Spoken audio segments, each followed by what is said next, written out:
Napatingin si Aya sa napakatayog na tore ng isang building. Nagagandahan siya sa mga nakikita. Kailan pa kaya ako makakapasok sa ganyang lugar? Tanging niya na lang na itanong sa kanyang isipan habang nakatingala sa building na yon. At muli na rin siyang nagpatuloy sa paglalakad para umalis sa lugar na yon. Ngunit bigla siyang nabangga sa isang matikas na katawan at malapit na siyang matumba. Buti na lang at nahawakan siya nito agad sa bewang. "Hey, watch out!" Sarkastiko niyang saad. At saka naman siya napatitig sa malaanghel nitong mukha. Napatingin siya sa mga mata nito na kulay asul na halatang may ibang lahi ito. Napakatangos ng ilong at natural na mapula ang labi. "Hey miss, are you okay?" Tanong nito sa gitna ng kanyang pagtitig sa kanya. At agad naman siyang nakabawi at lumayo konti dito. Sorry po sir." Ang tangi niyang sagot dahil sobrang lakas ng kabog ng dibdib niya. "What are you doing here?" Seryoso nitong tanong sa kanya. Napadaan lang po." Napayuko niyang sagot. "Okay, next time, never stop here. Just continue to walk. This is not a sidewalk that you can stood up and look up this building." Inis nitong sabi sa kanya. At napamaang na lang si Aya dahil hindi niya kasi naisip na bawal pala ang dumaan doon. Ang sungit naman ng lalaking yun, parang ipinaglihis sa galit. At natatawa siya sa mga naisip. At agad naman siyang umalis sa building na yon. Sumakay kaagad siya ng jeep para makarating kaagad sa bahay ng kanyang tiyahin. Nais niya kasi makipagsapalaran sa lungsod para magtrabaho. Sa kabilang banda naman ay, "Who is she?" Tanong ni Sandro sa kanyang isipan at hindi niya kakalimutan ang mukha ng dalaga. "She is beautiful and innocent," sa isip niya. "Hi sir." Pukaw ng isa niyang empleyado sa kanyang pag-iisip. "Yes," tanong niya.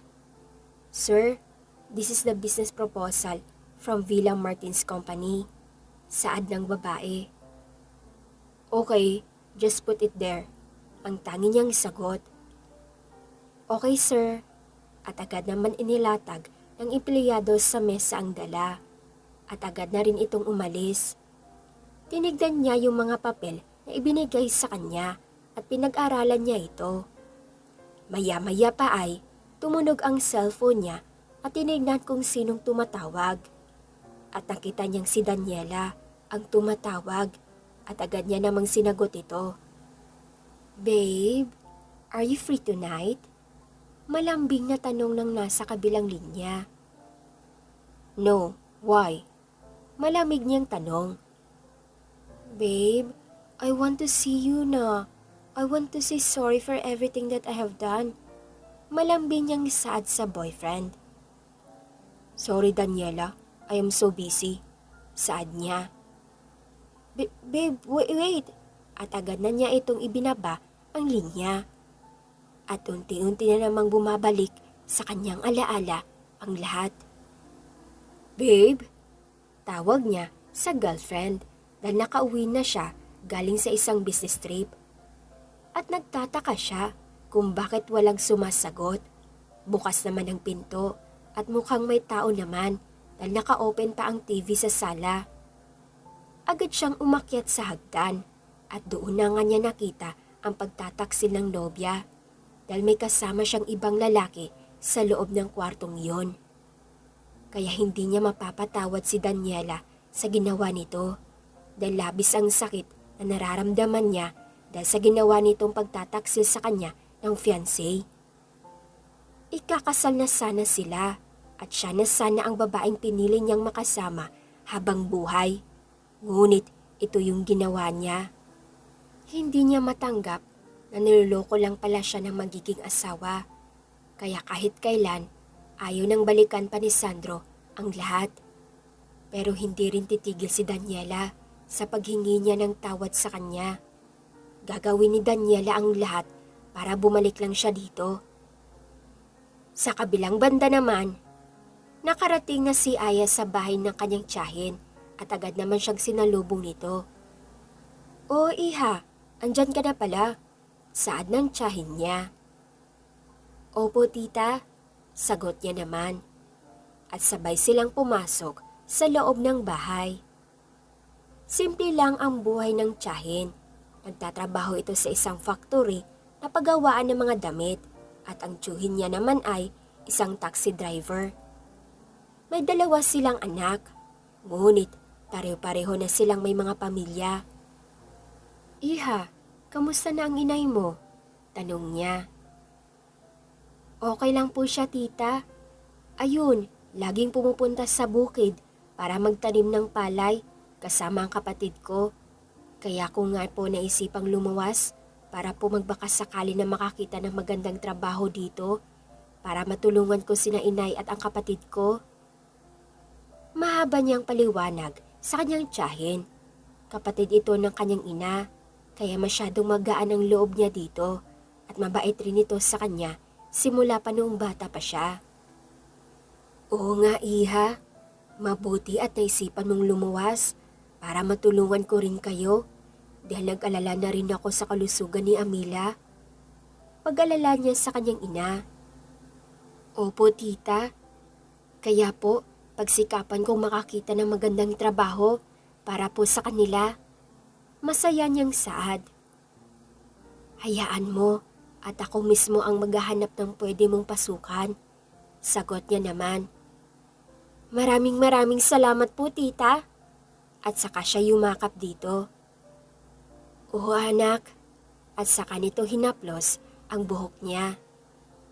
At sa isang banda naman ay lumabas na ng kanyang opisina si Sandro para umuwi dahil tumawag ang ama na pauwi na ito kasama ang ina galing sa bakasyon sa Canada.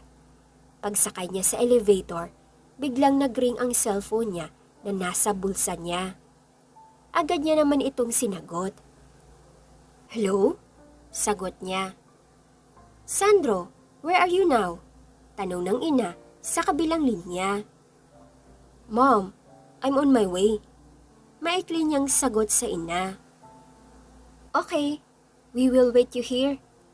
At saka na nito pinatay ang linya. Pagbukas ng elevator, agad naman siyang lumabas at dumiretso sa parking lot.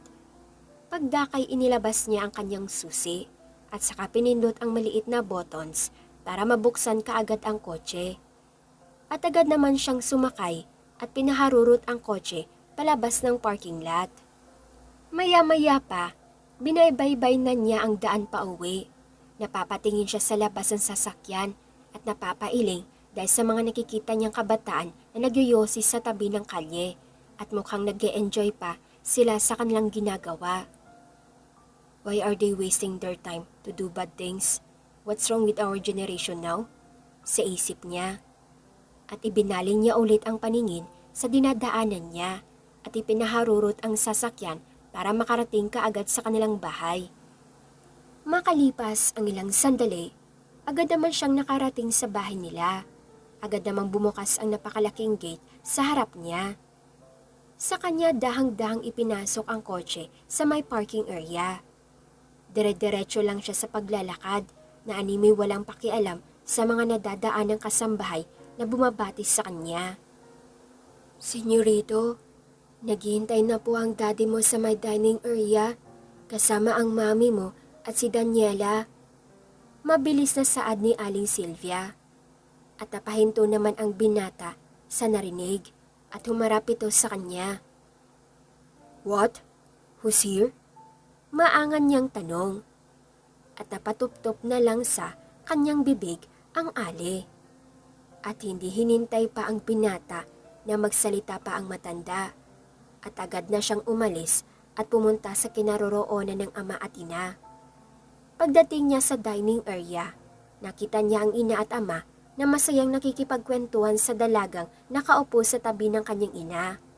At bigla parang uminit ang dugo niya nang makita ang babae na kasama ng mga magulang na kumakain. "What are you doing here, Daniela?"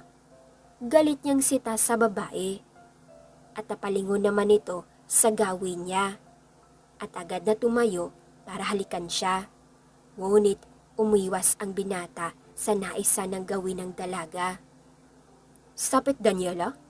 Galit niyang saad at saka siya umiwas sa dalaga. "Babe, what's wrong with you?" Malambing nitong turan. "Sandro, bakit mo naman iniiwasan si Daniela?" Galit na saad ng ama. "Dad, bakit niyo pinapunta dito ang babaeng yan?" Galit niyang tanong sa ama. Tumayo ang kanyang ina at hinawakan siya ng ina sa dibdib. "Anak, nais ni Daniela na humingi ng tawad sa'yo at makipagbalikan sa'yo." Malumani na saad ng ina. "Mom, no, stop it. Matagal na kaming wala ng babaeng yan at matagal ko na rin siyang kinalimutan. So stop doing this for me." Giit niyang sabi. At natamime naman si Daniela dahil sa mga katagang narinig mula kay Sandro. "No, Sandro, hindi ako papayag. Nakalimutan mo na lang ako ng ganun-ganun na lang. I swear, pagbabayaran mo ang mga sinabi mo." Galit na bulong niya sa isip. "Sandro, stop it. Wala kang respeto sa amin ng mama mo. Get out!" Sigaw ng ama sa kanya. "Iho, mag-usap ta." Ngunit hindi na niya pinakinggan ng ina dahil galit na galit siya. "Tita, susundan ko na lang si Sandro. Ako na po ang makipag-usap sa kanya." Saad ng babae sa ginang. At agad naman siyang humabol kay Sandro na papunta na sa parking area. Bubuksan na sana ni Sandro ang kotse. Ngunit agad naman nakalapit sa kanya ang dalaga. "Sandro!" Tawag niya sa binata at napalingon naman ito sa kanya. "Will you please stop playing with the fire? Daniela, you making yourself so pathetic. Stop assuming that I will forgive you. After all of this, you ruined everything to us. So why are you keep on following me? You're so pathetic." Galit niyang bulyaw sa babae. At hindi naman nakapagsalita ang dalaga dahil sa mga sinabi ng binata sa kanya at binuksan na niya kaagad ang kotse at saka pinaharurot ito palayo sa lugar na iyon. Naiwan namang umiiyak ang dalaga at nasasaktan. "How dare you, Sandro? Hindi ako titigil hanggat hindi ka bumabalik sa akin. I swear." Bulong niya sa isip niya. At sa kanya pinahid ang mga luhang dumadaloy sa kanyang mga pisngi. Sa kabilang banda naman, naisipan ng kanyang tiyahin na ipasyal si Aya sa isang mall para ipagbili siya ng kakailanganin niya sa pagtatrabaho. At nakabili sila ng mga damit at iba pang mga gamit na kakailanganin niya. Bago sila umuwi, kumain muna sila sa isang fast food. At doon nakita ni Aya ang kaibahan ng probinsya sa lungsod. Dito lahat ng iba't ibang uri ng buhay ang makikita mo. May mga mayayaman, may mga pulubi, at may mga katamtaman lang ang katayuan sa buhay. At dito mo rin maranasan ang kasayahan na wala sa probinsya. "Iha, anong gusto mong kainin?" Tanong ng kanyang tiyahin habang nakaupo at nakatingin sa mga taong nagkukumpulan sa labas. Ano po yun, tita?" Maangan niyang tanong. Hindi niya kasi ito masyadong narinig dahil abala siya sa pagtingin sa paligid. "Sabi ko, anong gusto mong kainin?" Ulit naman ito. Kahit ano po, tita. Kung ano po yung kakainin mo, yun na lang rin po sa akin." Sabay ngiti niya sa ginang. "Ikaw bata ka talaga." "O siya, sige. At o-order na muna ako." At sabay alis niya para umorder. Ilang sandali pa, naka-order na ang tiyahin at may bitbit na itong tray na pagkain. Agad naman silang kumain at nasisiyahan si Aya dahil ito yung unang pagkakataon niyang makakain sa ganitong lugar. "Kain ka pa, iha," saad ng kanyang tiyahin sa kanya. "Opo, may kinakain pa po ako, tita." Sabay matamis ng ngiti niya dito at ngumiti rin ang tiyan sa kanya. Pagkatapos nilang kumain, naglakad-lakad muna sila ng tiyahin sa may park para makita niya ito.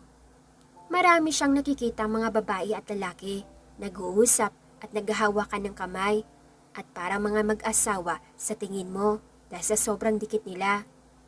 Nauna na ang tiyahin sa kanya at siya naman ay nasa huli.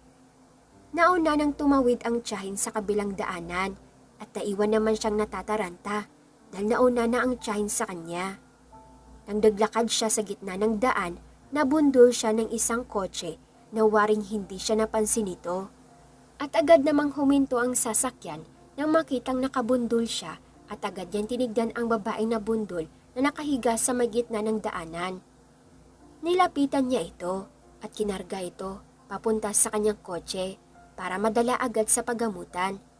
At agad naman siyang nakarating sa hospital at agad naman itong inasikaso ng doktor. Hindi alam ni Sandro kung anong gagawin dahil nakabundol siya. No, damn it. Sana buhay pa siya. Please Lord, buhayin mo po siya. I don't know kung anong gagawin ko pag nawala siya. Magiging konsensya ko ang lahat. Bulong niya sa sarili. Hoy, ikaw ba yung nakabundol sa pamangkin ko? Sigaw ng ginang na papalapit sa kanya at nagulat siya sa ginawa nito. Sasampalin sana siya, buti na lang at naawat siya ng mga nurse. Hindi mo ba alam na bagong salta lang siya dito at ganun pa ang ginawa mo sa kanya? Walang yaka? Sigaw nito, sabay hagulgol niya ng iyak. So sorry po, hindi ko po sinasadya ma'am. Ako na po ang bahala sa lahat ng gagastusin niya dito sa hospital. Patawad po. Malumani niyang saad sa ginang. Aya, huwag kang susuko.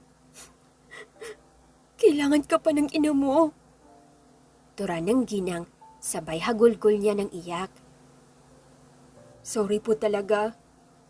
Ang tanging niya na lang nasabi at binayaran na niya ang lahat ng pangailangan ng dalaga sa ospital para mabuhay lang ang dalaga. Lumipas ang isang buwan.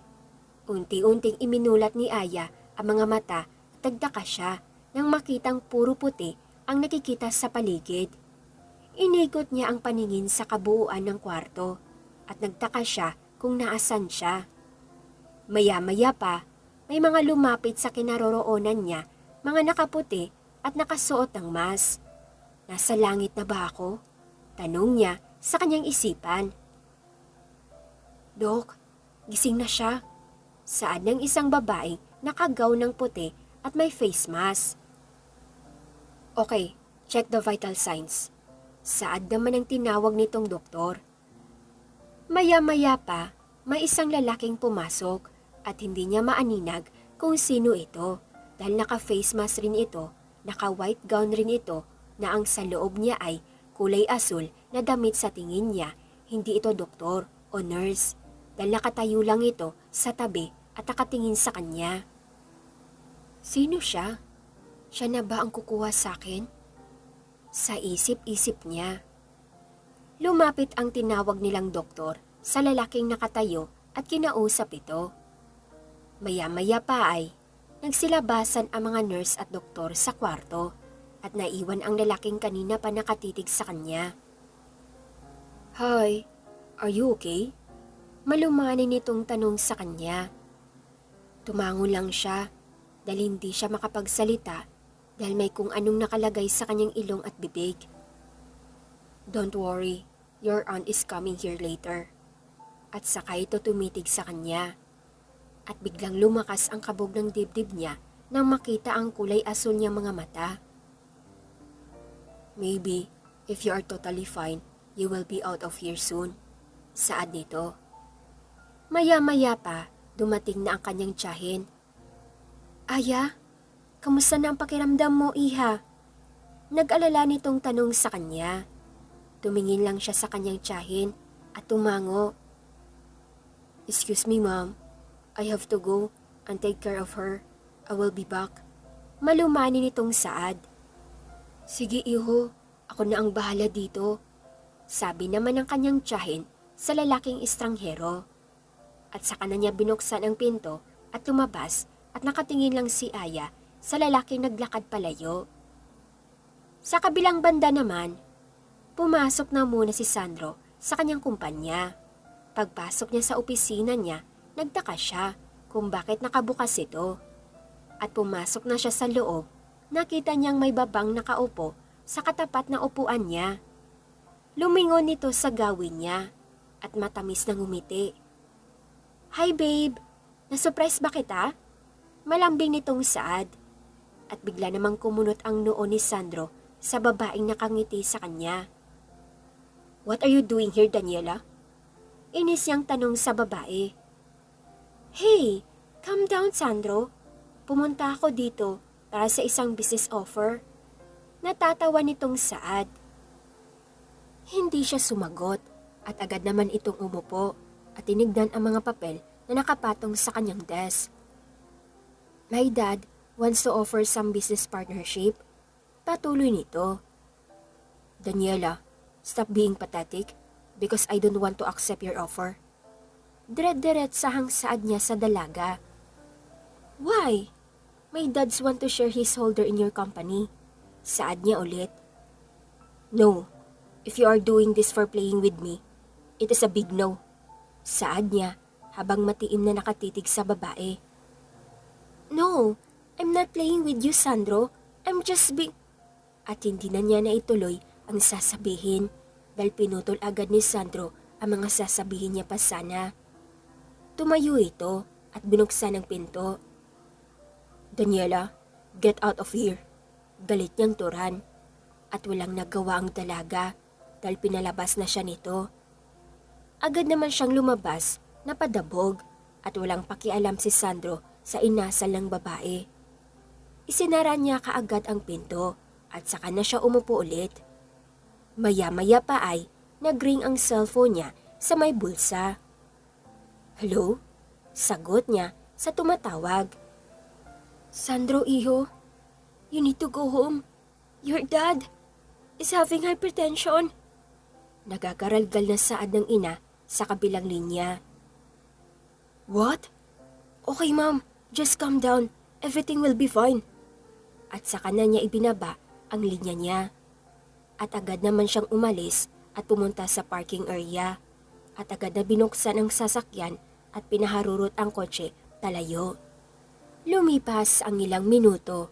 Nakarating na siya kaagad sa kanilang bahay at dumiretso siya sa parking area at lumabas kaagad.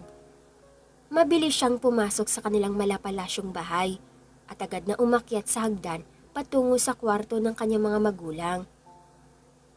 "Iho, andyan ka na pala." Saad ng ina nang makitang pumasok na siya kaagad sa kwarto. "Mom, kamusta si Dad?" Nag-alala niyang tanong sa ina. At nakita niya naman na chinecheck ng doktor nito ang ama. "He's fine. Kailangan niya lang na magpahinga at hindi siya pwedeng ma-stress at magalit para hindi tumaas ang kanyang blood pressure." Mahabang litanya ng doktor, sabay ayos niya sa mga gamit nang matapos niyang i-check ang ama. "Okay, Dok," ang maikling sagot ng kanyang ina. "Ito yung reseta ng gamot. Kailangan niya itong inumin at may mga instructions na naka-indicate sa reseta." Saad ng doktor at saka na ito nagpaalam sa kanila. "Okay, Dok. Thank you, Dok." At saka kinuha ng ina ang papel na inabot nito. At sinamahan na ng ina ang doktor palabas ng kwarto. Naiwan naman si Sandro na nakatitig sa ama. "Dad, are you okay?" Tanong niya sa ama na nakahiga sa kama nito. "Maybe I need to take a rest." Saad ng ama. "Yes, Dad. I am sorry, Dad." Ang tangi niya na lang nasambit.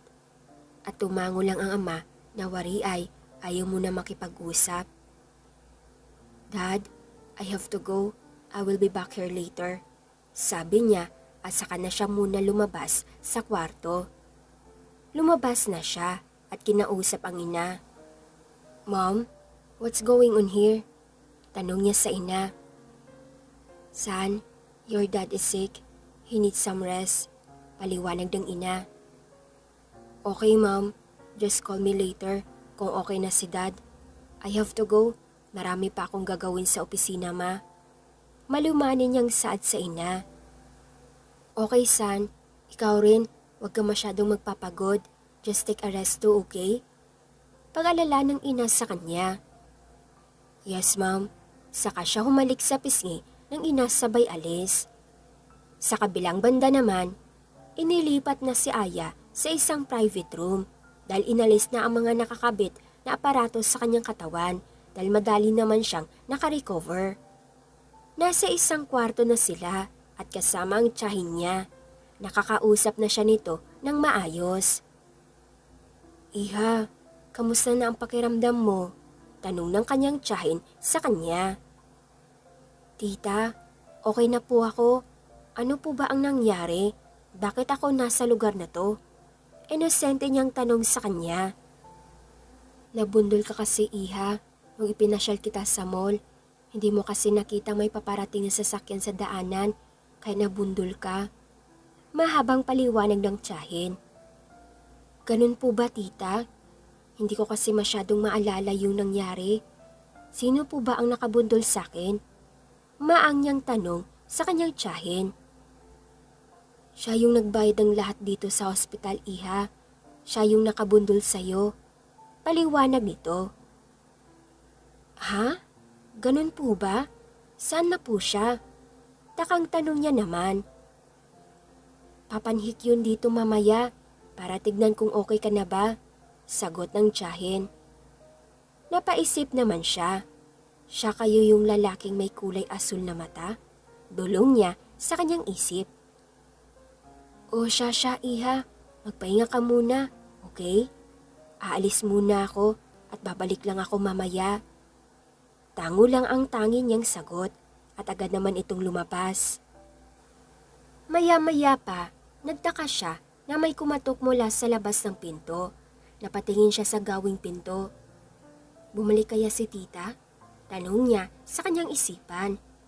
Ngunit nang bumukas ang pinto, tumambad sa kanyang paningin ang malaanghel ng binata na may kulay asul na mga mata at matangos na ilong na animo isang turquoise, sadyang mapupula ang mga labi nito. Hi! Bati niya nang tuluyan na itong makapasok. Sino ka? Maangan niyang tanong. Ngumiti lang ang binata at saka lumapit sa kinaroroonan niya. I am Sandro Valencia. Pagpapakilala niya. At saka ibinigay sa kanya ang kumpol ng rosas na kulay pula. Nang inabot niya ito, napasingho siya dahil sa sobrang bango ng bulaklak. Bakit mo ako binibigyan ng ganito? Tanong niya. It's just a friendly giveaway. Saad niya sa dalaga. Napatingin naman sa mga bulaklak ang dalaga at ito yung unang pagkakataon na mabigyan siya ng bulaklak. Salamat po. Magalang niyang pasalamat sa binata. Ngumiti naman ang binata sa dalaga at tumingin sa kanya ng matiim. Nahihiya siya sa mga titig nito sa kanya. Para kasing nawawala sa pwesto nito ang kanyang puso sa sobrang kaba. Ano ba yan? Bakit siya nakatitig sa akin? Nakakahiya? Bulong niya sa kanyang isipan. Hey, are you okay? Nag-alala nitong tanong nang makitang namumula ang pisngi ng dalaga. Ha? Ano kasi? Hindi na ituloy ang sasabihin dahil agad namang lumapit ang binata sa kanya at saka hinawakan ang noo nito. Naku po, bakit niya hinawakan ang noo ko? Ano ba, Aya? Tumigil ka nga dyan? Pagsisermon niya sa kanyang isipan. Okay ka naman ah. Bakit ka namumula? Saad ng binata sa kanya at saka naman ito tumitig sa mga mata niya. Agad namang iniwas ni Aya ang mga mata at saka inalagay ang mga bulaklak sa may mesa na malapit sa kanyang higaan. Ano? Teka, ipapatong ko lang itong bulaklak. Gusto ko sana po magpahinga. Iwas niya sa binata. dahil na-hypnotize siya sa mga titig ito. Kumakabog ng malakas ang dibdib niya pag nakatitig ito sa kanya. Okay, just take a rest.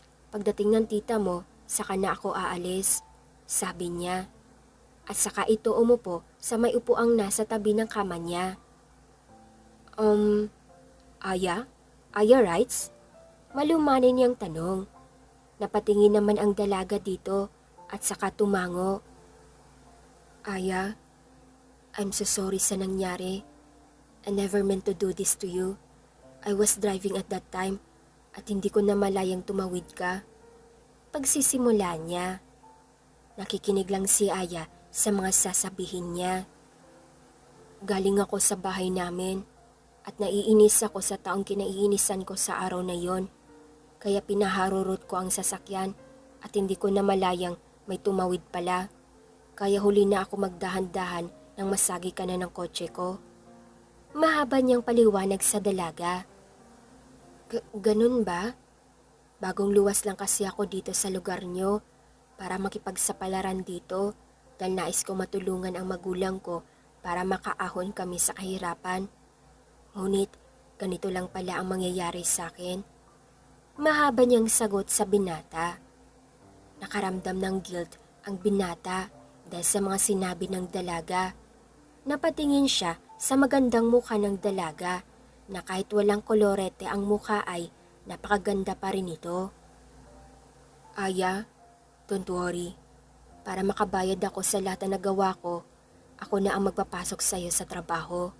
Saad niya sa dalaga at napatingin ang dalaga sa kanya na waring hindi alam kung anong isang sagot ang mga sinabi niya. Ang gusto kitang gawing personal secretary ko pag okay ka na. Saad ng binata sa dalaga. Po, kaso high school graduate lang po ako at saka hindi ko po alam kung ano mga ginagawa ng personal secretary po. Maangan niyang saad sa binata. Don't worry, Aya. May magtuturo sa iyo sa mga dapat mong gawin. Okay? And I will assign someone to teach you. Seryoso niyang saad sa dalaga. At hindi na siya nakaimik pa at tumango na lang siya sa binata. Maya-maya pa, may kumatok sa pinto. Tumayo agad ang binata at binuksan agad ang pinto. Pagbukas niya ng pinto, ay nakita niya na ang tiyahin pala ito ng dalaga. Nakangiti itong pumasok sa loob ng kwarto. Oh, iho, hindi ka pala umalis? Magiliw na tanong ng ginang sa kanya. Opo, hinintay pa po kasi kita at sinamahan ko muna si Aya saglit. Paliwanag ng binata sa tiyahin ng dalaga. Ganun ba, iho? Buti naman at para hindi mabagot si Aya dito, masayang saad nito. Opo, tita, aalis na po ako. Maliwanay nitong paalam sa tiyahin. O sige iho, maraming salamat sa pagbabantay sa pamangkin ko. Pagpapasalamat niya dito. Walang anuman po, aalis na ako at saka na nga ito umalis. Naiwan naman silang dalawa na nakangiti sa isa't isa. Sa kabilang banda naman, kausap ni Daniela sa kabilang linya ang ina ng mukhang nagagalit ito sa kanya. Yes ma'am, sagot niya sa ina na nasa kabilang linya. Daniela, ano ba itong narinig kong naghiwalay na kayo ni Sandro? Ano naman bang ginawa mo? Bakit nakipaghiwalay sa'yo ang lalaking yun? Galit na tanong ng ina mula sa kabilang linya. Ma'am, sino naman ba ang mahaba ang dila at nagpaabot sa'yo ng mga kwentong yan? Takang tanong niya sa ina. Daniela, I have so many eyes to put on you. Kaya konting mali mo lang, malalaman at malalaman ko kaagad. Galit na tura ng ina. Kaya mo ba ako tinawagan para lang sermonan ako? Ma'am, I am old enough at alam ko na kung ano mga dapat kong gawin.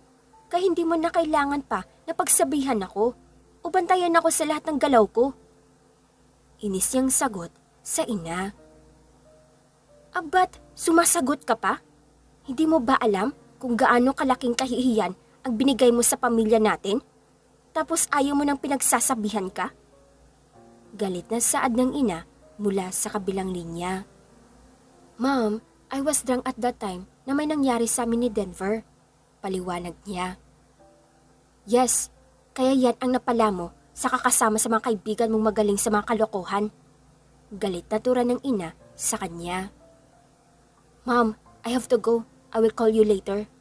At saka na niya ibinaba ang cellphone dahil ayaw na niya makipagtalo pa sa kanyang ina. Dump, hindi ako papayag na hindi ka babalik sa akin, Sandro. I will do whatever I want to do. Bumalik ka lang sa akin. Galit niyang bulong sa isip. Saka na niya pinaharurot ng mabilis ang kotse. Maya-maya pa, nakarating na siya sa bahay ni Denver. May nais kasi siyang ipagawa sa lalaking naka one night stand niya. Nag-doorbell siya mula sa labas ng gate nito. Maya-maya, may isang matandang babae ang bumukas nito. Ano po ang kailangan nila? Magalang nitong tanong sa kanya. Where is Denver? I want to talk to him. Maldita niyang tanong sa matanda. Nasa loob po siya. Tuloy po kayo. At saka nito inuluwang ang pagbukas ng gate. Pumasok na siya kaagad sa loob ng bahay nito. May kalakihan rin ang bahay ni Denver dahil mayaman rin ang mga magulang nito. Hey, what are you doing here? Takang tanong ng binata. I need to talk to you. Sagot ang dalaga sa binata. Bakit? Para saan? Tanong nito sabay upo niya sa sofa.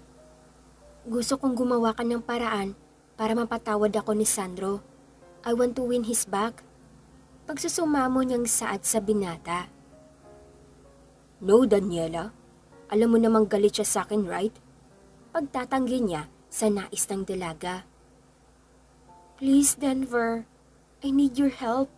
May babae siyang tinutulungan ngayon sa isang hospital at para doon niya ibinubuhos ang oras niya sa babaeng yun. Inis niyang turan sa binata. What do you want me to do? Tanong niya sa kanya. Gusto kong agawan mo ng eksena si Sandro sa babaeng yun. Kailangan makipagkaibigan ka o mas maganda, paibigin mo siya para layuan siya ni Sandro. Naiinis itong sabi. Nag-isip naman ang binata sa mga sinabi nito sa kanya. Ito yung mga larawan na kinuna ng kaibigan ko sa hospital. Sabay abot niya ng picture sa binata. At pinagmasdan naman ng binata ang babaeng nasa larawan. Nakita niyang napakaganda pala ng babaeng tinutulungan ni Sandro. Walang imposibleng mahulog ang binata sa dalagang tinutulungan. Mukhang inosente ito at napakaamo ng mukha na parang ayaw mong alisin ang titig sa ganda ng kanyang mukha. Okay, fine. What is her name? Tanong niya sa babaeng naka one night stand. She's Aya. Gawin mo kung anong dapat mong gawin sa kanya kapalit ng malaking halaga na ida-down ko sa account mo. Saad ng babae. Deal. Natatawa nitong sabi. At nagkaintindihan sila kaagad ng binata. Sa kabilang banda naman, nasa kanyang kwarto ngayon si Sandro at nakahiga habang nakatitig sa kanyang cellphone na hawak. Hinahanap niya ang numero ng kanyang pinsan na si Dave. Hello? Sagotan na sa kabilang linya.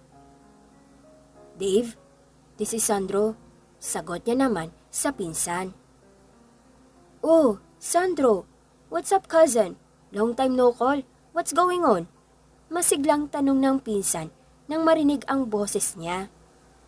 Where are you? Seryosong tanong niya. I'm in California. Maybe next week we will go back to the Philippines. Saad nito. Oh wow, nice to see you soon. Masigla niyang sabi. Yes, don't worry. Before we go to Boracay, we will visit you there. Saad nito. Okay, we will wait you here. Masaya niyang turan. Okay, Kaz. I'll call you later. I have something to do here. At sabay patay nito ng linya. At walang nagawa si Sandro, kundi ang ibaba ang cellphone sa tabi at pumikit ng marahan. Maya-maya pa, Naisipan niyang lalabas na pala si Aya sa hospital bukas. Kailangan niyang pumunta doon bago ito makaalis para alamin kung saan ito nakatira. Kinabukasan, inalis na ng doktor ang nakakabit na dextrose sa kamay niya at binigyan rin sila ng reseta para sa mga gamot na kailangan niyang inumin sa bahay. Inaayos na ng kanyang tiyahin ang mga gamit nila para ready na silang umalis at makauwi na sa bahay nila. Iha, baka hindi na pupunta pa dito si Sandro. Mukhang busy masyado ang batang yun. Saad ng tiyahin.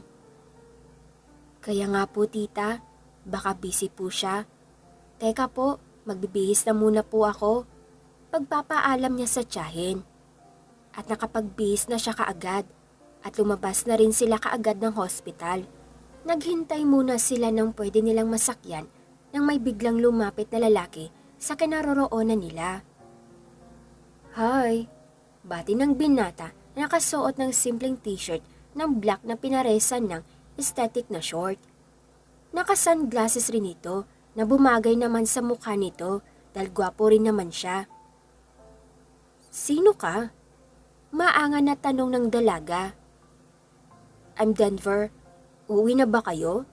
Sarkastikong tanong nito. Opo, kaso wala pa kasi yung susundo sa amin. Kunwaring sabi niya. Ngumiti naman ito at inalis ang sunglasses nito at doon mas lalong nakita ni Aya ang kagwapuhan nito. Pero hindi naman siya na-attract sa pagpapakyut nito. Pwede ko kayong ihatid, baka na traffic pa yung hinintay nyo. Pag-o-offer niya sa kanila. Nako sir, wag na po. Hihintayin na lang namin yung magsusundo sa amin. Pagtatanggi niya sa nais nito. Why? Hindi naman ako kumakain ng tao eh. Pwede ko kayong ihatid. Hindi naman siguro gaanong malayo ang bahay niyo. Pagpupumilit nito sa kanila. Naku iho, wag ka na mag-abala pa. Dahil hindi talaga kami sasama sa isang estranghero na kagaya mo. Naiinis na sabi ng tiyahin dito. Maya-maya pa, dumating na rin si Sandro. Oh, nakalabas na pala kayo. Masayang saad ni Sandro. Oo, iho. Pwede ba kami magpahatid sa'yo? Kasi may kumukulit sa pamangkin ko na ihatid kami. Hindi namin siya kilala. Pabulong na saad ng tiyahin sa kanya. Sino po? At tumingin siya sa gawin ni Aya. May lalaking nakatayo sa tabi nito at nakikipag-usap sa dalaga at biglang kumunot ang noo ni Sandro sa nakita. Ito yung lalaking kasama ng babaeng papakasalan niya sana sa loob ng kwarto. Hey, anong ginagawa mo dito? Singhal niya sa lalaking nakikipag-usap kay Aya at sa kanya hinawakan si Aya papunta sa likuran niya. Oh, what a small world, Sandro. Natatawa pa nitong Toran. Just go away or else I will kill you. Galit niyang saad sa lalaki. At tumiba ang timpla ng muka ng lalaki na marinig ang sinabi ni Sandro at tumawa ito ng pagak. No, Sandro, you cannot do that. Sarcastic ko nitong sabi. Naiinis na si Sandro at ikinuyom ang kanyang mga kamay para sana suntukin ito. Ngunit nakita iyon ni Aya.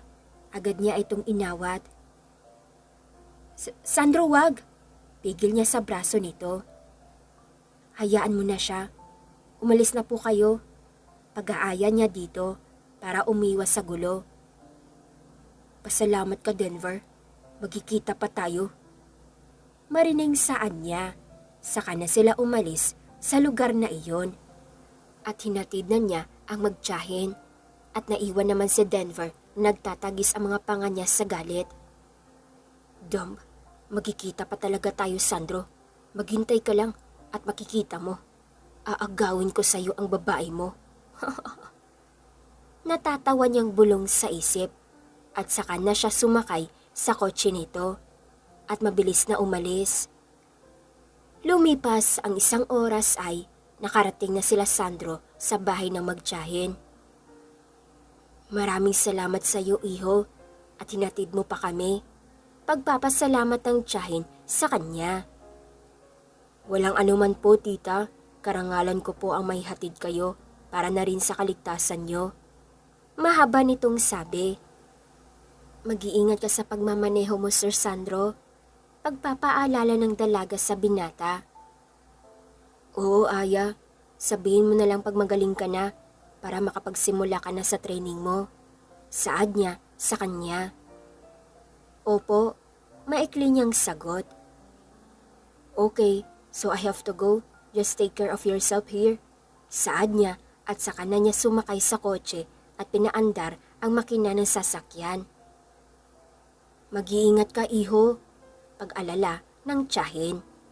Tumango lang ang binata at saka na pinaarangkada ang sasakyan paalis. At naiwan naman silang nakatitig sa sasakyang papalayo. Pumasok na rin sila sa loob ng bahay. Sa kabilang banda naman, pinuntahan ni Daniela si Denver para kamustahin kung nagawa na ba nito ang pinapagawa sa kanya. Pinindot niya ang doorbell nito at binuksan naman ito kaagad ng kasambahay. Pumasok siya kaagad. Maya-maya pa, bumaba na rin si Denver at saka umupo sa katapat niyang upuan sa sala. So, ano nangyari? Nagawa mo ba ang pinapagawa ko sa'yo?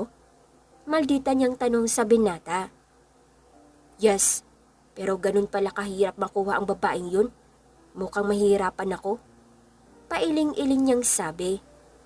What? Basta gawin mo ang lahat para mahulog siya sa'yo kung pwedeng daanin mo sa santong paspasan. Naiinis nitong Turan. Hey, easy. Hindi naman ganun kadali magpaibig ng mga inosenteng babae. Just wait for it. Ako na ang bahala sa lahat. Natatawa nitong sabi. Okay, basta nagawa mo lahat, you can get your prize. At sabay tayo niyang sabi. So I have to go. Just call me kung nagawa mo na ang lahat. Siguraduhin mong hindi ito malalaman ni Sandro. Maldita niyang saad sa binata. Yes, don't worry. Sabay ngisi niyang sabi. Good. Okay, bye. At saka na niya iniwan ang binata sa sala. Mabilis siyang nakaalis sa bahay na iyon dahil nais niyang pumunta sa bahay ng mga Valencia para kamustahin ang mga magulang ni Sandro para na rin makalapit sila ni Sandro.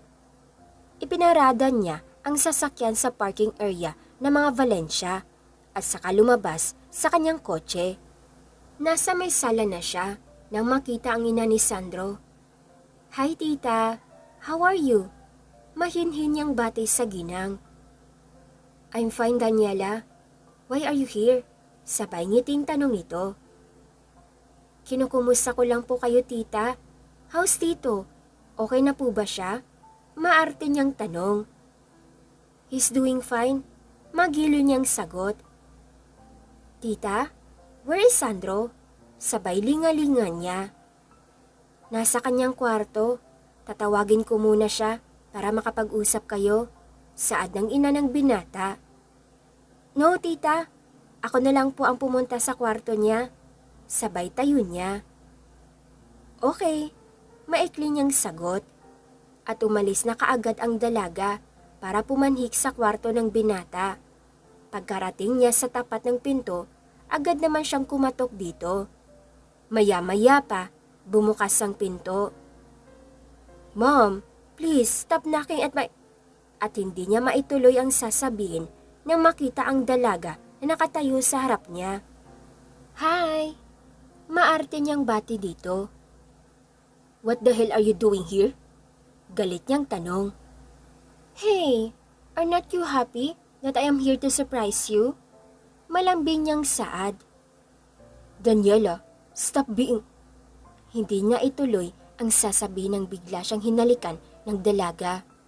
Mapusok siyang hinalikan nito at sabay tulak niya sa kanya papasok sa loob ng kwarto. Kumawala siya sa pagkakahalik ng dalaga. No, stop it! Ngunit biglang naghubad si Daniela sa harapan niya at kitang-kita niya ang matatayog nitong bundok. At saka ito lumapit sa kanya na may pangaakit. Kinuha niya ang kamay ng binata at saka pinahawak sa kanya mga dibdib. Agad niya namang itinulak ang dalaga para iwasan ito sa mga ginagawa niya. "Stop it, Daniela! Get out of my room!" Sigaw niya sa dalaga at agad namang napatanga si Daniela sa ginawa ng binata. "Sandro, please!" Pagmamakaawan niya sa binata. "Don't do this to me. I love you so much, Sandro." Saad niya habang umiiyak at sa kanya kinuha ang mga damit para itakip sa kanyang nakahubad na katawan. "No, Daniela, get out! I said, get out!" Sigaw niya sa dalaga.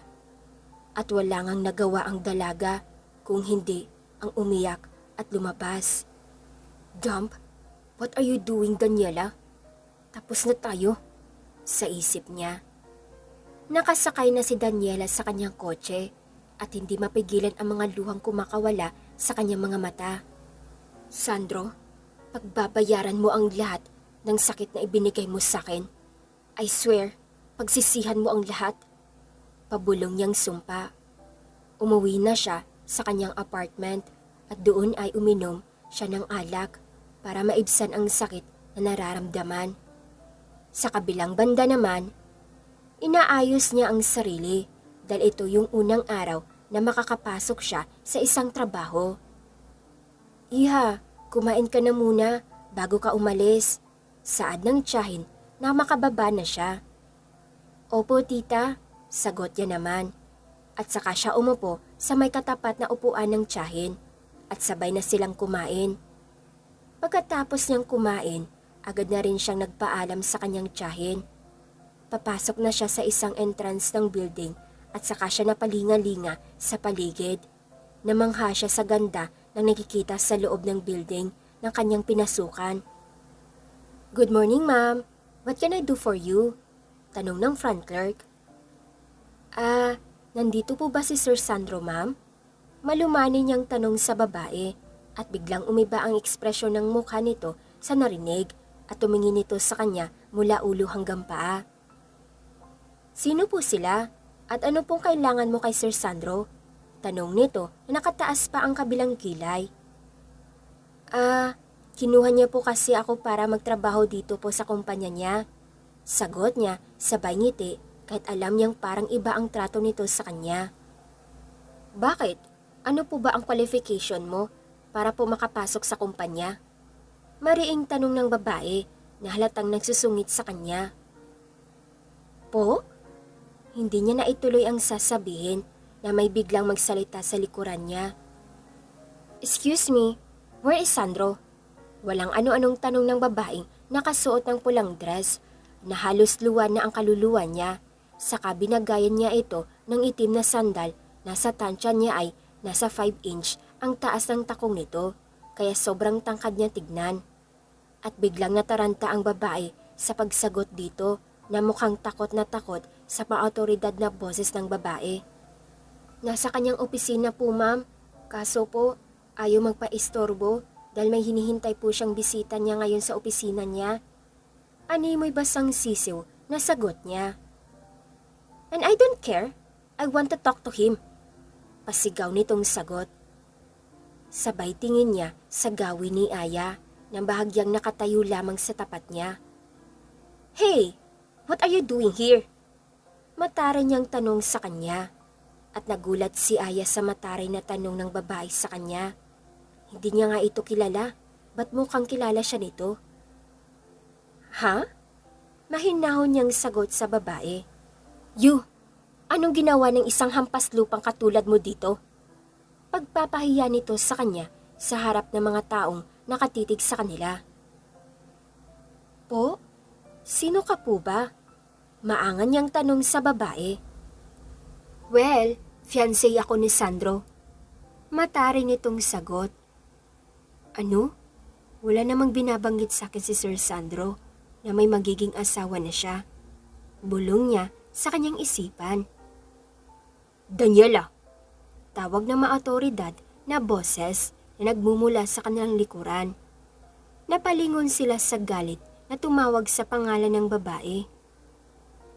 "Who told you that we were free to insult my personal secretary here?" Galit niyang turan sa pagmumukha ng babae. at natahimik ang lahat dahil sa malakas niyang pagkakasabi at napatingin si Aya sa binata na malamang siya ang tinutukoy nito. Lihim rin nagulat ang babaeng nakausap kanina na nagtataray pa sa kanya. What? Shock na sagot ng masungit na babae kay Sandro. Yes, why are you here, Daniela? Inis niyang tanong dito.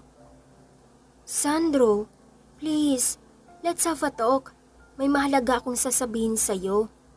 Pag-iba niya ng ekspresyon niya, naging malambing na naman ito na animoy anghel na agad yumapos sa braso ng binata. Napatingin si Sandro sa dalaga na kanina pa nakatingin sa kanila ni Daniela. Aya, come here. Tawag niya sa dalaga, sabay aklas niya ng kamay ni Daniela sa kanyang braso. Po? Ako po ba, sir? Inosente niyang tanong sa binata. Yes, ituturo ko sa'yo yung magiging work mo dito. At saka siya nito hinawakan sa kamay at iginaya sa kanyang opisina. At naiwan namang hindi nakaimik ang babaeng pinipilit itinataboy ng binata. So, what? What are you looking for? Mata rin niyang sambit sa mga matang nakatitig at nag-uusyoso sa kanya. Sabay-sabay na bumabalik sa kanilang mga pwesto ang mga empleyadong nag-uusyoso sa naganap na eksena sa loob ng building. Mata rin namang rumampa ang malditang babae palabas ng building. Habang si Aya at Sandro naman nasa opisina at tinuturuan si Aya sa lahat ng dapat niyang gawin dahil siya ang magiging personal sekretarya nito. Kaya nais ng binata na matuto siya sa lahat ng dapat niyang matutunan. At hindi naman nahihirapan si Sandro dahil madali namang natuto ang dalaga. Ang bilis mo pala matuto. Napangiti nitong Turan. Hindi naman po, sir. Sadya lang pong sinusunod ko ang lahat ng mga itinuro mo. Ganting ngiti niya sa binata. At naging masaya ang lahat ng araw nila habang magkasama sa iisang silid. At sa kabilang banda naman, nakauwi na si Daniela sa kanilang tahanan at nakasabay niyang kumain ng ama na bagong dating galing LA. So, how's your relationship with Sandro, Daniela? Basag ng ama sa katahimikang namayani sa loob ng dining area. Ha? It is not okay, Dad. Sandro has a new girlfriend. Malambing niyang saad sa ama. What? Why don't you take her from him? Hahayaan mo na lang ba masisira ang lahat ng plano natin, Daniela? Galit na sita ng ama sa kanya. But Dad, I have tried. Sandro don't wanted to talk to me ever again. Because of my mistake. It is only at once. But he never wanted to hear anything from me.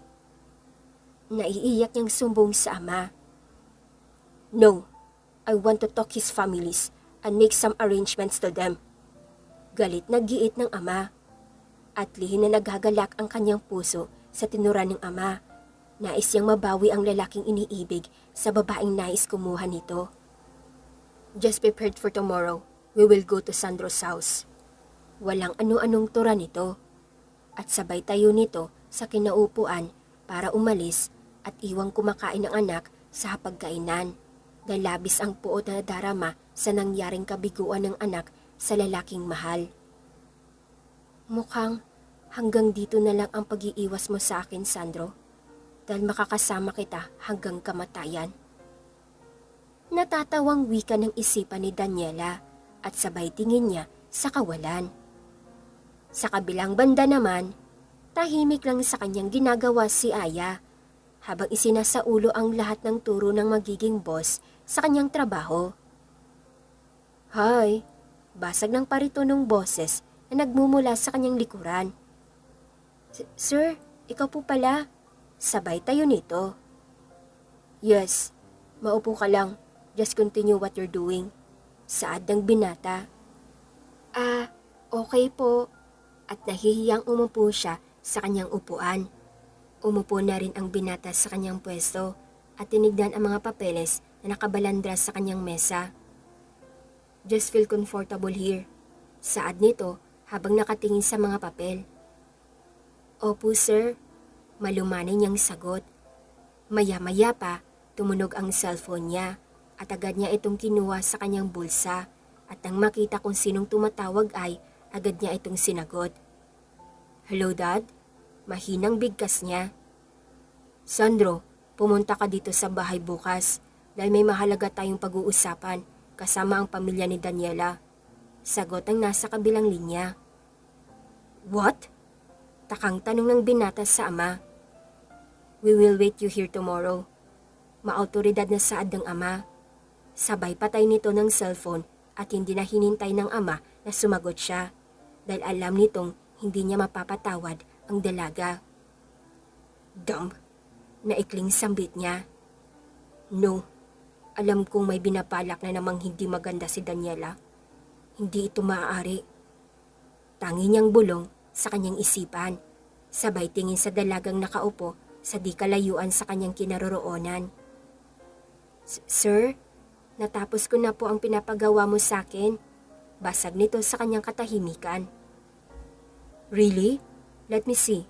Sabay lapit niya sa dalaga. Okay po. At sa kanya ipinakita ang mga natapos na dokumento sa computer nito. That's good, Aya. Pag-a-appreciate ng binata sa nagawa ng dalaga.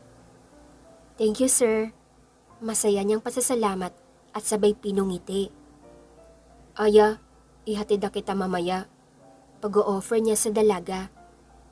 Nako, sir. Wag na po. Masyado na po akong nakakaabala po. Pagtatanggi niya sa offer ng binata. No, basta ihatid kita. Baka may ibang mangungulit na naman sa iyong ihatid ka. Saad nito at saka umupo sa upuan. Nakakahiya na po kasi sir. Kasi ikaw na po yung nagbigay sa akin ng trabaho at ngayon po, ikaw pa po yung maghahatid sa akin. Nahihiya niyang sagot sa binata. It's okay, Aya. This is how I own you. Mahina niyang sabi at hindi nakapagsalita ang dalaga at tumango na lang siya. Maya-maya pa, sabay na silang lumabas ng opisina nito habang ang mga mata naman ng lahat ng empleyado ay nakatitig lang sa gawin nila na animoy nanlilisik sa inggit, lalo na ang mga kababaihan na may lihim na gusto sa boss. Hi sir! Bati namang nakakasalubong nila sa hallway. Hello! Ganting bati naman ng amo sa kanila. At sabay na kinikilig ang mga babae pag nagre-respond siya sa mga ito. Pero ang mga mata nila ay lihim rin nanlilisik pag nakatingin sa gawin ni Aya. Ngunit hindi na lang ito pinapansin ng dalaga. Inihatid na nga siya ng binata. Tahimik lang siyang nakaupo sa may tabi ng driver's seat at nakatingin lang siya sa labas ng bintana ng kotse at tahimik na nagmuni-muni. Hey, are you okay? Marahang tanong ng binata sa dalaga. Ha? Opo, okay lang po ako sir. Sabay tingin sa gawin ng boss at saka nakangiti ng bahagya at nagtama ang kanilang mga paningin. Biglang lumakas ang kabog ng dibdib niya dahil sa mga titig nito sa kanya na waring nangaakit. Aya, huwag kang ang ganyan. Pigilan mo yung damdamin mo. Masasaktan ka lang dahil may fiancé na siya kaya huwag ka nang umasa pa na magugustuhan ka niya, okay? Bulong ng dalaga sa kanyang isipan. Mukhang natulala ka na ata dyan. Basag ng binata sa kanyang pag-iisip. Nako, hindi naman po. Sabay bawi niya ng paningin sa binata. At natatawa naman ang binata sa naging reaksyon niya. Ang cute mo pala pag nagbibigla. Nangingiting saad ng binata, sabay tingin niya sa dinadaanan. At hindi nakaimik ang dalaga sa tinura ng binata dahil nalulunod siya sa kilig ng nararamdaman at lihim siyang napangiti dahil sa tinura nito. Maya-maya pa, nakarating na nga sila sa bahay ng dalaga. Here we are, sabi niya sabay hinto niya ng sasakyan sa tapat ng bahay ng dalaga. Maraming salamat po sa paghatid sir. Utang ko po ang lahat sa iyo. Pagpapasalamat niya sa binata. It's okay, Aya. See you tomorrow. Take care always. Pagpapakumbabang sabi niya. Opo, sir. Mag-iingat ka po sa pag-uwi. Saad niya naman dito. Thank you, sagot niya. At saka na rin bumaba ang binata para pagbuksan siya ng pinto. I have to go. At agad na nga siyang sumakay sa kotse at mabilis na umalis. Kinabukasan, Habang naghahanda ang Don ay biglang nagring ang kanilang telepono at agad niyang namang sinagot ito. Hello? Sagot niya. Kumpare, kamusta ka na? Saad ng boses sa kabilang linya. Alfonso? Kumpare, mabuti naman ako. Anya sa kabilang linya. Mabuti naman kung ganon. Nais ko sanang pag-usapan ang tungkol sa mga anak natin ngayon. Saad ang sa kabilang linya. Walang problema kumpare. Pwedeng-pwede tayo mag-usap tungkol sa kanila. Galak na sagot ng ama ni Sandro sa kumpare. Sige, darating kami mamaya kumpare. Sagot niya naman. Aasahan namin ang pagdating niyo kumpare. Saad niya dito. O siya, see you. Sagot niya. At agad ay binaba ang kabilang linya. Han, sino yung tumawag? Tanong naman ng ginang. Si Alfonso. Nais niyang pag-usapan ang tungkol kay Sandro at Daniela. Sagot niya naman sa asawa. At biglang nanlumo ang ginang dahil alam niyang hindi ito magugustuhan ng anak. Hindi na lang siya umimik. Maya-maya pa, naisipan ng ama na tawagan si Sandro. At sinagot naman ito kaagad ni Sandro. Yes, Dad. Anya, sa kabilang linya. Sandro, just come home early. Sagot niya sa anak. Why, Dad? Basta, umuwi ka ng maaga mamaya. May mahalaga tayong pag-uusapan. Yun lang ang sinabi ng ama. At saka na niya ito ibinaba. At napaisip ang binata sa sinabi ng ama. Why? Anong meron? Takang tanong niya sa kanyang isipan. Sir, natapos ko na po ang mga magiging schedule mo sa meeting bukas. Basag ng malumanay na boses mula sa kanyang pag-iisip. At lumingon siya kaagad sa dalaga. Yes, Aya. I think hindi na muna kita mahahatid mamaya dahil pinapauwi ako ni Dad ng maaga sa bahay. Pagpapaalam niya sa dalaga. Nako, okay lang po sir. Nahihiya niyang sagot sa binata.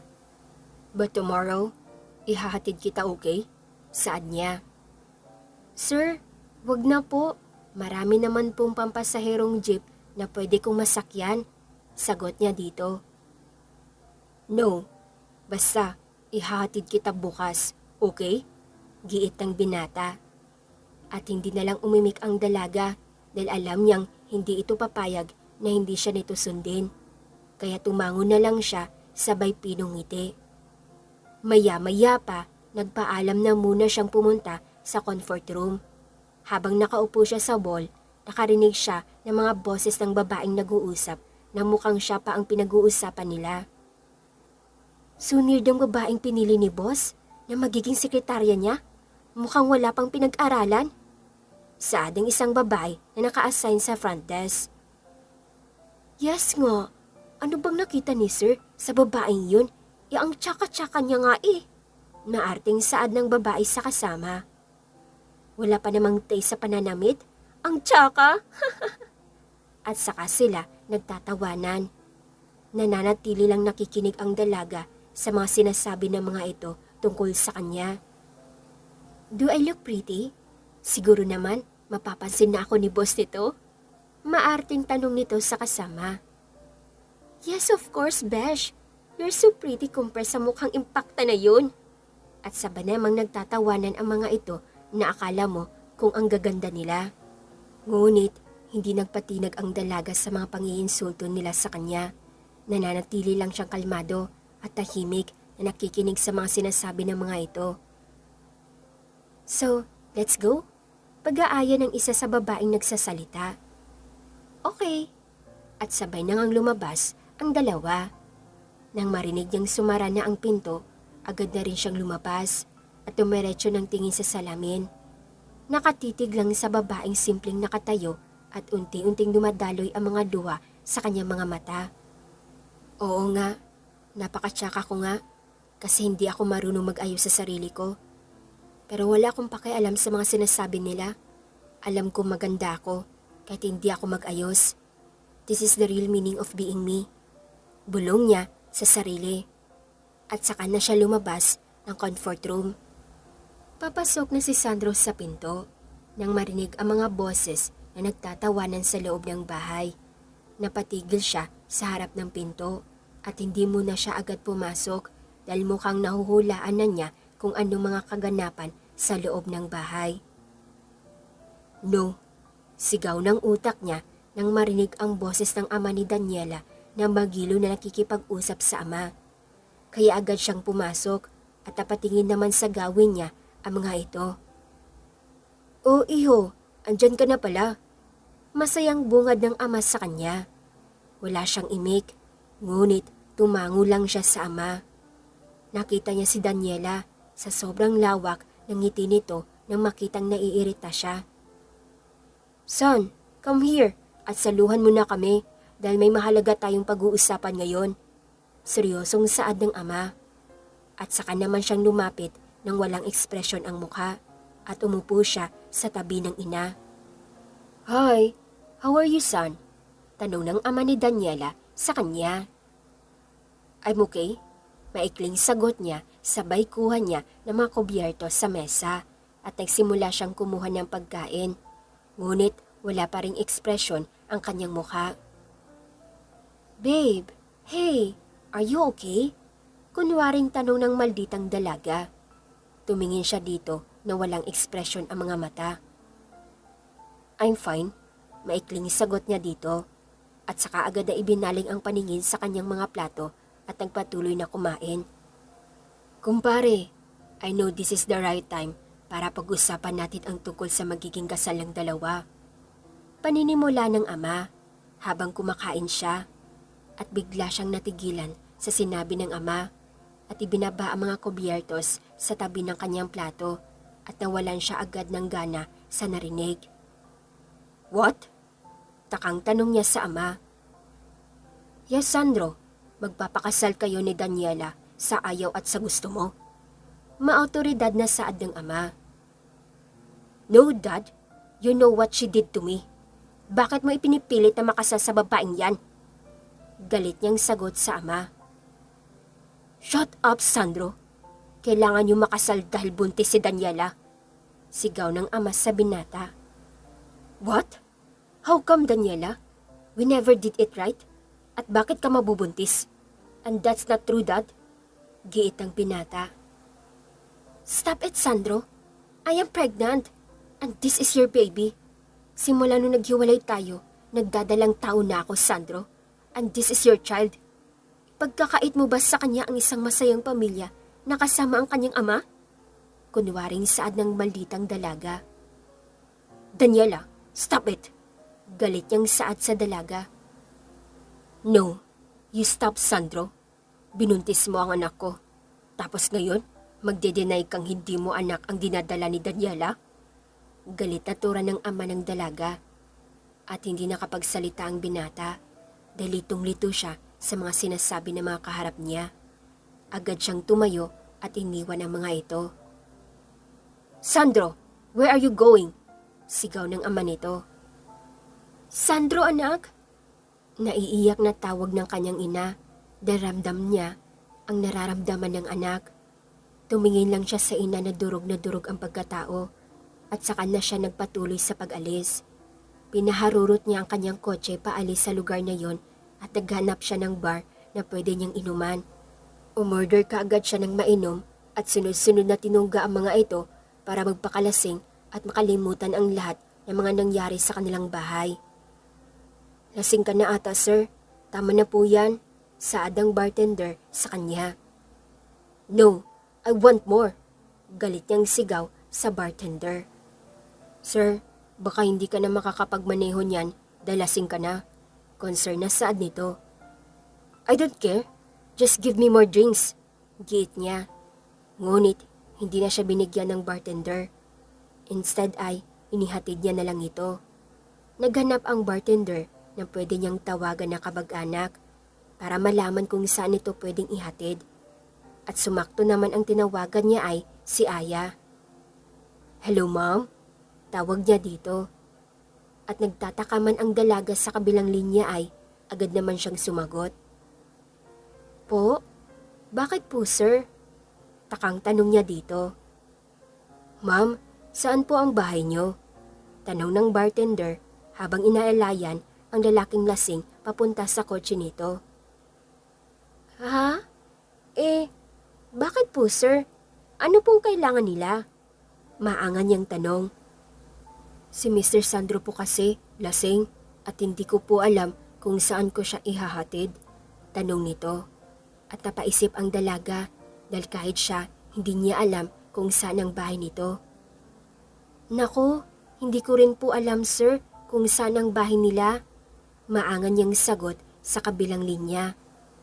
Kaano-ano po pala ang lalaking ito ma'am? Tanong nito ulit. Sekretary niya po ako sir. Sagot niya. Okay ma'am, please, dyan ko na lang siya ihahatid. Baka kumapano pa po ito dito. Saan nito?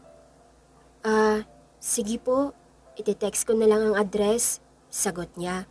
At sineda nga niya kung saan siya nakatira. Natataranta siya ngayon dahil mag-isa lang siya ngayon sa bahay ng tiyahin. Dahil nagbakasyon ang kanyang tiyahin sa lugar nila kaya wala siyang kasama sa bahay na yon.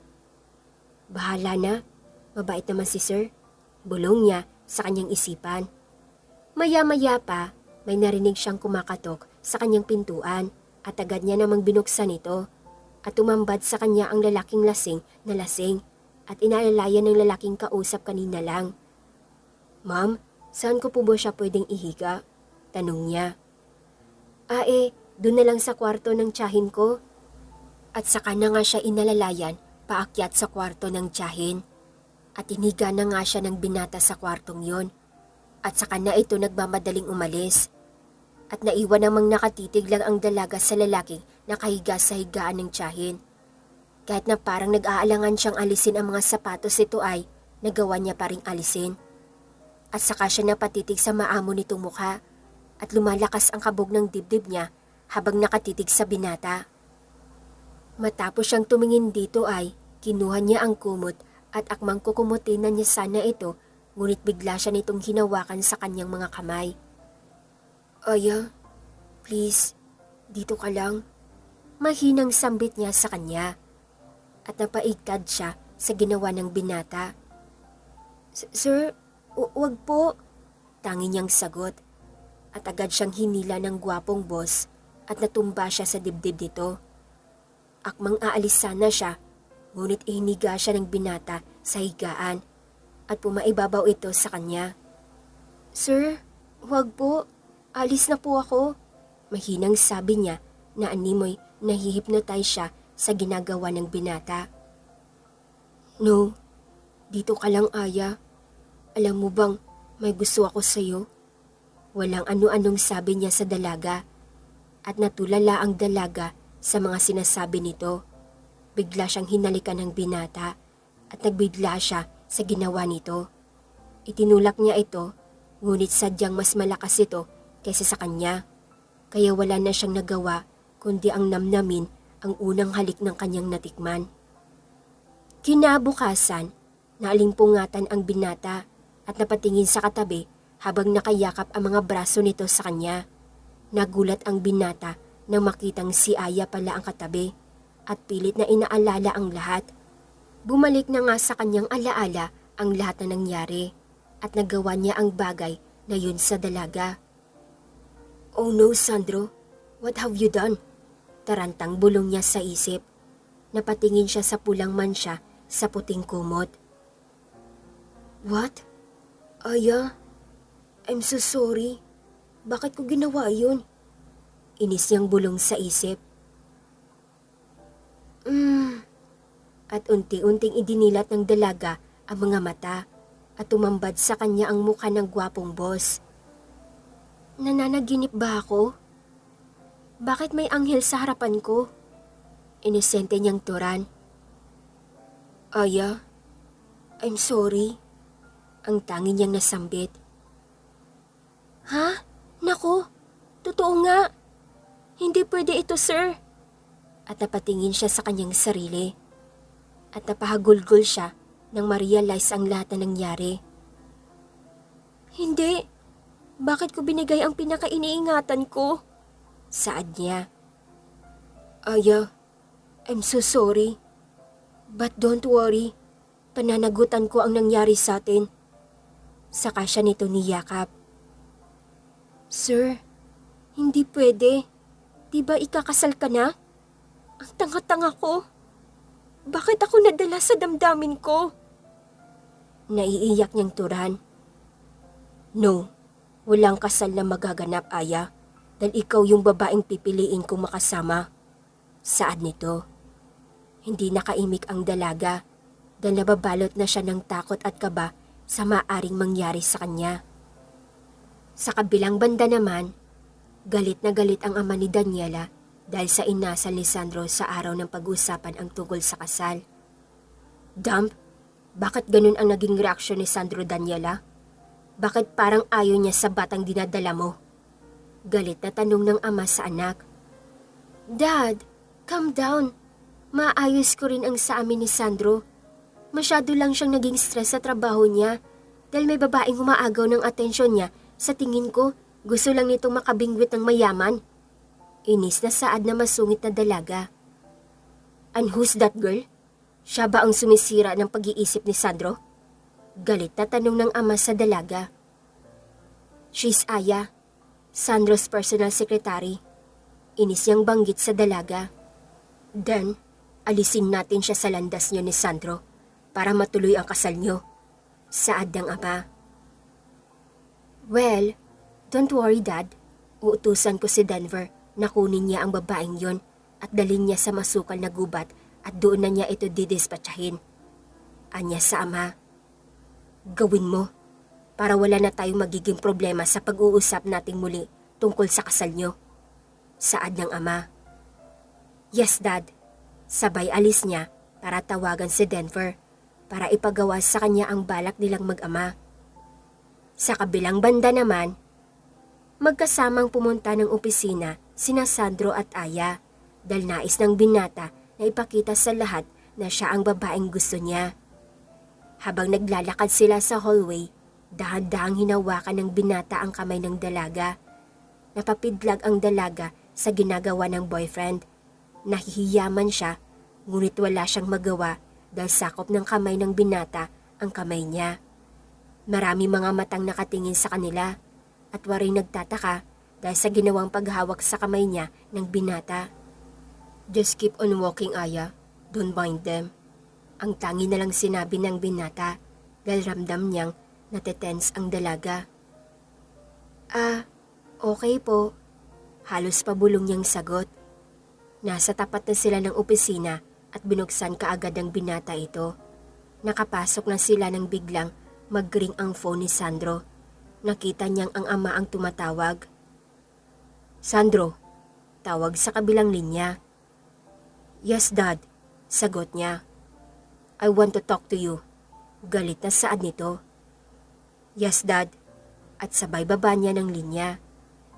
Tumingin siya sa gawin ni Aya. Hindi siya papayag na masira ni Daniela ang lahat. Proprotektahan niya si Aya. Sir, bakit? May dumi po ba ako sa mukha? Maangan niyang tanong sa binata. At biglang natauhan naman si Sandro sa pagtitig sa dalaga. No. Aya, I have to go. Dahil may pag-uusapan kami ni Papa ngayon. Ikaw muna ang bahala dito. At hindi nga pala kita maihahatid mamaya. Tatawagan na lang kita mamaya, okay? Papaalam nito sa kanya. Okay lang po. Sabay matamis ng ngiting, sabi niya. Lumapit naman ng bahagya si Sandro kay Aya. At saka siya nito siniilan ng halik. Nagugustuhan ni Aya ang mga halik na iyon at napakapit siya sa batok nito. Maya-maya pa, kumalas na sila sa isa't isa. Aalis na ako, babe. Paalam ng binata at saka na nga ito lumabas at naiwan naman napapangiti ang dalaga dahil sa saya na nadarama. At ipinagpatuloy ng dalaga ang kanyang pagtatrabaho. Mag-isa lang siya sa opisina ng boss at inaayos ang mga dapat niyang ayusin sa mga dokumento na pinapagawa sa kanya. Kausap ng binata ang ama sa may teres. Sandro, bakit ganun ang inasal mo sa kumpare ko? Pagsisimula ng ama. Dad, ayaw ko magpakasal kay Daniela dahil hindi ko naman anak yung dinadala niya. Nakipagsiping siya sa iba, Dad. Paliwanag ng binata. So my kumpare are making some fun of me? Kaya sila pumunta dito kagabi? At bakit naman gagawin ni Daniela ang mga paratang mo sa kanya? Naiinis na saad ng ama. Dad, nahuli ko sila, that's why ayoko na makipagbalikan pa sa kanya. I am done with Daniela. Giit niya. What? Enough, Sandro. Malalaman ko rin ang totoo kung ipa-DNA test ang batang dinadala ni Daniela. Diretsahang saad ng ama. Yes, Dad. I agree with that. Kailangan ko masiguro na anak ko nga ang nasa sinapupunan ni Daniela. Sagot niya sa ama. Okay, son. I will call Alfonso for that. At agad na itong tumayo sa kinauupuan at sabay alis. Naiwan naman ng lihim na natutuwa ang binata. Sa kabilang banda naman, nasa labas na ng building si Aya para maghintay na masasakyan, ngunit na may biglang humintong kulay itim na van sa harapan niya ay agad siyang nagtaka. Bago pa man siya makalayo sa van na ito ay agad na may dalawang lalaki ang lumabas sa van at agad siyang hinila ng mga ito at sabay lagay ng puting panyo sa kanyang ilong at agad siyang nahilo at nawalan ng malay. At sa di kalayuan, napansin ni Sandro na may itim na van na huminto sa harapan ni Aya at nasaksihan niyang hinila ng dalawang kalalakihan ang dalaga. No! Aya! Sigaw ng utak niya at agad niyang hinabol ang van na tumangay sa dalaga. Saan ka nila dadalhin? Damn! Inis na turan niya sa kanyang isipan. Pinaharurot niya ang sasakyan pahabol sa mga ito. Maya-maya pa, lumiko ang van at agad niya itong sinundan. Naisipan niya ring tumawag ng otoridad para ipaalam ang nagaganap na insidente. Hello? This is Sandro Lopez. I need your cooperation. Dinukot ang girlfriend ko. Saad niya sa kabilang linya.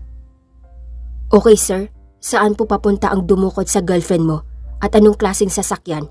Tanong nito. Isang itim na van. Papunta ito sa Osmeña Road. Please, help me. Sagot ng binata. Copy sir. At sa kanan nito, ibinaba ang tawag. Sinundan niya pa rin ang mga ito hanggang sa makarating sila sa isang masukal na daan na animoy papasok sa isang lumang malaking bahay. Huminto siya sa di kalayuan at pinagmasdan ang mga bubuhat sa dalaga papasok sa isang lumang bahay. Tinawag niya ulit ang mga pulis at sinabi sa mga ito ang lokasyon nila at maya-maya pa ay dumating ang mga ito at nakaabang lang ang binata sa may daan. Sa kabilang banda naman, unti-unting nagigising sa pagkaidlip ang dalaga at nang maimulat niya ang kanyang mga mata ay tumambad sa kanyang paningin lalaking nakakulay itim na damit na sa tansya niya ay nasa 50 ang tanda nito. Sino kayo? Maangan niyang tanong at akmang tatayo siya ngunit nakatali ang kanyang mga paa at kamay sa headboard ng kama. Haha, well, maganda ka pala iha. Kaya pala nahulog sa iyo ang binatang pagmamay-ari ng aking anak. Naninigas ang mga bagang saad niya sa dalaga. Po? Ano pong pinagsasabi mo? Takot na tanong ng dalaga sa matanda. Dapat kang mawala sa landas ng binatang yun para matuloy ang kasal nila at matuloy rin ang mga plano ko. Gigilitong saad. Po? Naku po, wag po. Naiiyak niyang pagmamakaawa. Stop crying. Walang magagawa ang pag-iyak mo dahil paliligayahin ko muna ang mga tauhan ko bago kita ipapatay. Singhal nito sa kanya. Napahagulgol sa iyak ang dalaga dahil sa tinuran ng matanda. Denver, come here. Sigaw niya sa taong tinawag at agad naman itong pumunta sa gawin nila. Gawin mo na ang dapat mong gawin sa babaeng ito. Saad ng matanda at sabay alis. Yes sir, tanging sagot nito. At saka na lumabas ang matanda sa kwartong iyon. Please, wag po. Pagmamakaawa niya. Maganda ka Aya. I like you simula nung araw na makita ko ang mga larawan mo na binigay ni Daniela sa akin. para manmanan ka. Nahulog na agad ang damdamin ko sa'yo. Mahabang paliwanag nito sa dalaga. Lumayo ka sa akin, sigaw ng dalaga na unti-unti itong lumalapit sa kinaroroonan niya. No, you would stop me. Kahit sa sandaling ito ay magiging akin ka. Malambing niyang saad at sabay haplos nito sa mga pisngi niya at napapitlag ang dalaga sa ginawa ng lalaki. Wag! Sambit ng dalaga nang hilahin siya nito at akmang hahalikan. Ngunit biglang pumalahaw ang putok ng baril sa labas ng bahay. What the fuck is that? Galit ng turan ng binata. Maya-maya pa ay may lalaking pumasok sa kwarto. Boss, may mga parak! Sigaw ng lalaki at saka sila nataranta sa kinatatayuan nila. Kunin ninyo ang babae, sigaw ni Denver. At kinuha nila si Aya sa pagkakatali. Dalhin niyo siya sa likod. At dinala nila ang dalaga sa likod. Habang sa labas naman ay nagkakaputukan na. Takot na takot ang dalaga sa nangyayari dahil feeling niya mamamatay na siya. Bitiwan niyo ako! Sigaw niya sa lalaking umaakay sa kanya. Tumahimik ka. Kung ayaw mo, pasabugin ko ang bungo mo. Sigaw ng lalaking humahawak sa kanya. At natahimik siya sa sobrang takot. Inakay siya palabas sa likod ng bahay. Ngunit hindi nila inaasahan na may nakaabang na palang mga pulis sa dadaraanan nila. Tigil! Itaas niyo ang mga kamay niyo. Sigaw ng mga pulis na nakahawak ng mga baril nila. Dump! Sigaw ni Denver. At hinuli na nga sila ng mga pulis. At agad nang kinalagan ng pagkakatali ang mga kamay ng dalaga. Babe! Nag-alala niyang tawag sa girlfriend. Babe! Sambit rin ng dalaga. At sabay yakap sa binata at sabay halik nito sa kanya. Sobrang saya ang nadarama niya sa pagkakaligtas sa kanya ng binata. At nakulong ang mga taong may mga pasimuno ng lahat. At wala na rin nagawa si Daniela dahil ikinulong na ang kanyang ama dahil sa mga ginagawang kasamaan nito. Lumipas ang 3 buwan. Masayang pinakasalan ni Sandro si Aya at nagustuhan siya ng ina at ama ng binata dahil sa taglay niyang kabaitan at kagandahan. Congrats anak, sabi ng ina ni Sandro at sabay yakap niya sa anak at sa dalaga. Maraming salamat ma. Pasasalamat niya sa ina. Dad, tawag niya sa ama na masayang nakikipagtawanan sa tiyahin at ina ni Aya. Yes, iho. Takang tanong nito. Thanks, Dad. Pasasalamat niya sa ama. No problem, iho. Basta ikaw. Sabay tawa nito. Enjoy your day, iha. At saka siya niyakap ng ama ni Sandro. Opo, kayo rin po. At saka siya kumalas sa pagkakayakap. O siya, pupunta muna ako sa balai ko. At agad na itong umalis sa pwesto nila. Si Dad talaga? Sambit ni Sandro. Hayaan mo na nga. Sabay tawa ng dalaga. Simula sa araw na ito, mahal, wala kahit na sino ang makakakuha sa'yo mula sa akin. I swear. Pangako ng binata sa kanya. At hindi na umimik pa si Aya, kundi tumango na lang.